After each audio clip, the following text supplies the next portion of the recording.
नमस्कार। श्री मंदिर में आपका स्वागत है। नववर्ष की आपको ढेर सारी शुभकामनाएं। जी हाँ, हिंदू पंचांग के अनुसार जो पहला महीना है, जो साल का पहला महीना है चैत्र, वो आरंभ हो चुका है। चैत्र माह में बहुत से त्योहार आते हैं। सबसे बड़ा है नवरात्रि। नवरात्रि में माँ दुर्गा के 9 रूपों की पूजा की जाती है। लेकिन माँ दुर्गा की पूजा से पहले होती है घट स्थापना, कलश स्थापना जिसे कहते हैं। कलश जिसके मुख पर विष्णु साक्षात विराजमान हैं, गले में रुद्र हैं और आधार में ब्रह्मा जी हैं। कलश में जो पानी होता है वो नदियों का प्रतीक है, देवियों का प्रतीक है, सप्त सागर का प्रतीक है। कलश की पूजा करने से सारे देवताओं की पूजा हो जाती है। आपको कलश की पूजा क्यों करनी चाहिए और ये जो हम आपको आज दिखा रहे हैं कि कलश की पूजा कैसे की जाए, वो आपको इसलिए देखना चाहिए क्योंकि एक साथ आपके सारे देवता प्रसन्न हो जाएंगे। कलश की पूजा करने से हमारे घर में जो नेगेटिव एनर्जीज हैं उनसे हमें मुक्ति मिलती है।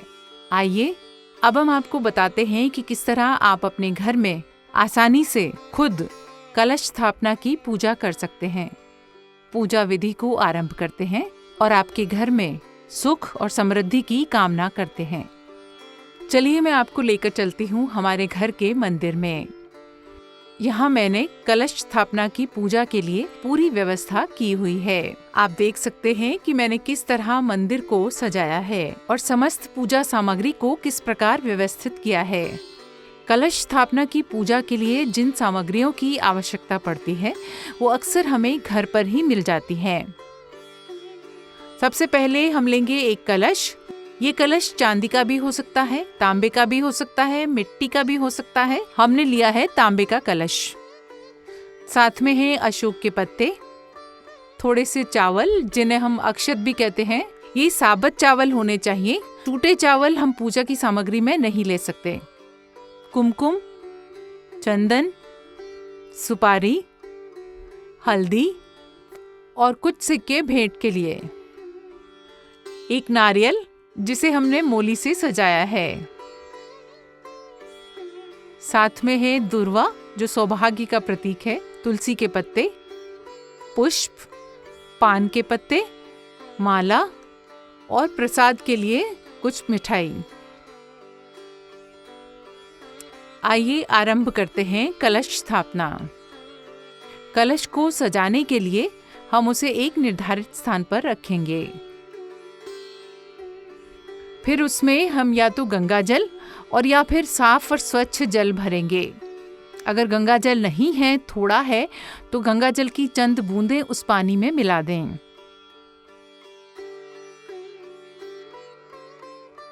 कलश को जल से भरने के बाद हम उसके कंठ पर मोली बांधेंगे। ये मोली वस्त्र का प्रतीक भी मानी जाती है। आपने देखा होगा हर पूजा में मौली का एक विशिष्ट स्थान होता है। मौली बांधने के बाद हम कलश के जल में अक्षत डालेंगे। उसके बाद कुमकुम, फिर चंदन,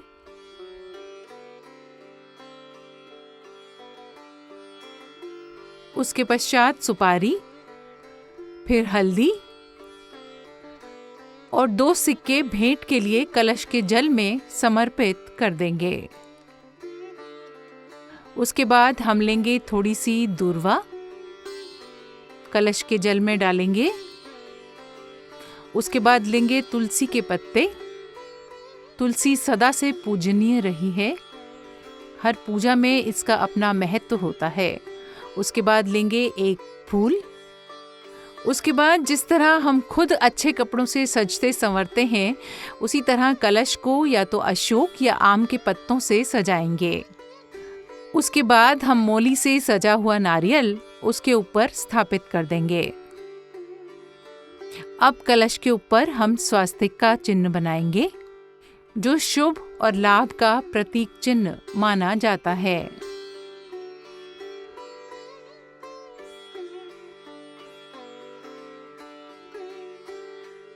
स्वास्तिक बनाने के बाद हम कलश को पूरी तरह सुसज्जित करके देवी की फोटो के दाहिनी तरफ रखेंगे। याद रखें, कलश की स्थापना हमेशा दाहिनी तरफ होगी।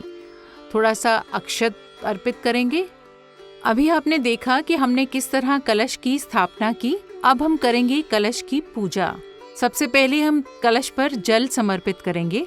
पूरी विधि के दौरान आप अपनी देवी या कुल देवी को याद करते रहें, मन ही मन उनका ध्यान करते रहें। अब हम कलश पर चंदन चढ़ाएंगे, फिर कुमकुम का टीका करेंगे, फिर अक्षत लगाएंगे। अब समय है फूलों से श्रृंगार करने का। जी हाँ, अब हम नारियल को कलश को माला पहनाएंगे।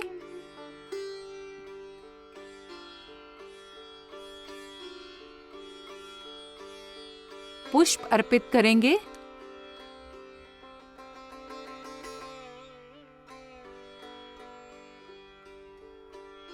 ध्रुवा भेंट करेंगे।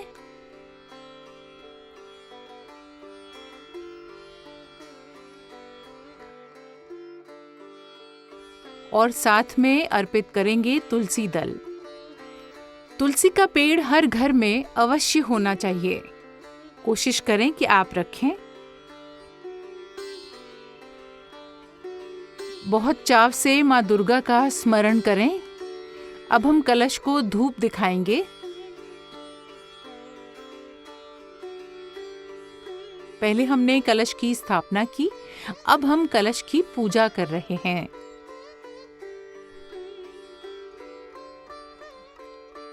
धूप को वहीं कलश के पास स्थापित कर दें और फिर हम घी का दिया जो है वो लेकर कलश की आरती उतारेंगे। आप जो भी आरती अपने घर में गाते हैं वो आरती सस्वर यहाँ गा सकते हैं। अपने लिए आशीर्वाद की कामना करेंगे।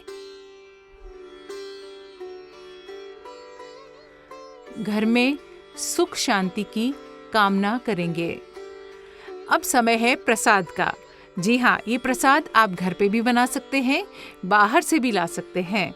अपनी इच्छा अनुसार जो प्रभु को अर्पित करना हो वो लेकर आएं। याद रखिए, पूजा में हमेशा 5 फल चढ़ाए जाते हैं। यहाँ पर भी हमने 5 फल लिए हैं जो हम भगवान को समर्पित कर रहे हैं।